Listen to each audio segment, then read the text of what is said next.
folks, at Chicago's world-famed Century of Progress.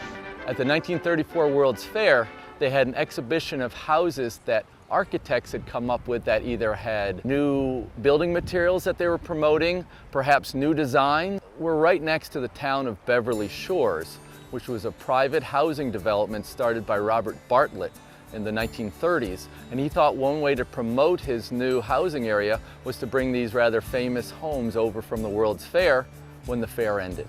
But they were barged over, or in one case trucked over here. Originally there were 16 structures. There's only about 7 that survive today. These 5 are in the National Lakeshore and they're on the National Historic Register. There's the Weebolt Rowstone House, the Florida Tropical House. We also have the Armco Faro House, the House of Tomorrow, and the Cypress Log House.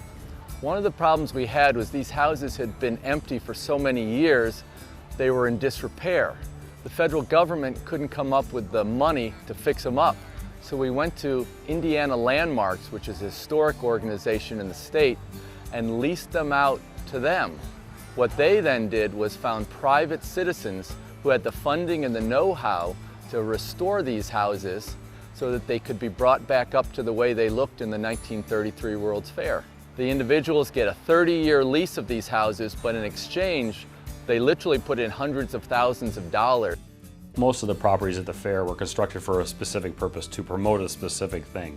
So for example, the Florida Tropical House was built by the state of Florida because at the time they're trying to entice folks to come down to Florida, buy some property, maybe build a house down there, say Miami Beach area. Raw Stone was built and sponsored by the Raw Stone Corporation. They were promoting a new material, the raw stone, a man-made material that looks like stone. Armco Faro was promoting its steel fabrication and its porcelain-clad exterior, and they were trying to promote that as a new material. It's new and innovative. House of Tomorrow is probably one of the best known of the houses. Was a very futuristic house, especially for 1933, all glass on the 2nd and 3rd floor, designed by Keck was the architect, and was well received at the fair. So each of these had a different type, a different promotion they were trying to do. All these homes came from the Homes and Industrial Arts section of the expedition, so the most popular part of the fair. Today we're having our Century of Progress homes tours. Once a year these homes open up to the public. We've got almost 900 people who are going to be coming through them today to learn about the history of this site and to learn a little bit about the Indiana Dunes National Lakeshore. The fact that they had these ideas so long ago that are in service now is totally amazing to me.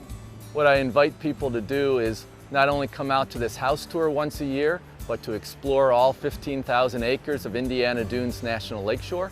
We're one of the most diverse national parks in the entire country. We've got more plant species than parks like Yellowstone and the Grand Canyon. It's really kind of a hidden treasure a lot of people don't know about.